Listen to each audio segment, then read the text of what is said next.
அட்டாக்குள்ள போறோம். முத்துராஸ் ஐயா கொஞ்சம் கடுகடுன்னு வந்தாங்க. இந்த வாருங்க எடப்பாடி ஐயா வண்டியை தூக்கிட்டு சுத்த பண்ணார். நாங்க ஏதாவது கேட்கிறோமா? போற இடத்துல பூரா எங்கட பத்தியே பேசிட்டு இருக்காரு.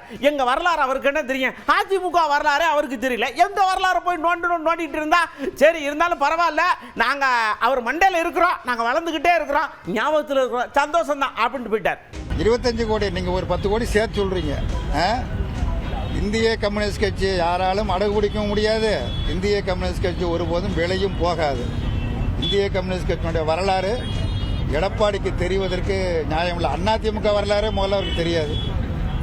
எம்ஜிஆர் கட்சி ஆரம்பிக்கும் போது அதை யார் ஆதரிச்சா, எந்த கட்சி கொடி பிடித்தது, யார் எம்ஜிஆரை பாதுகாத்தார் என்கிற அந்த சாதாரண விவரம் கூட எடப்பாடி பழனிசாமிக்கு தெரியாது. அவருவே கம்யூனிஸ்ட் கட்சி வரலாறு பேசலாமா?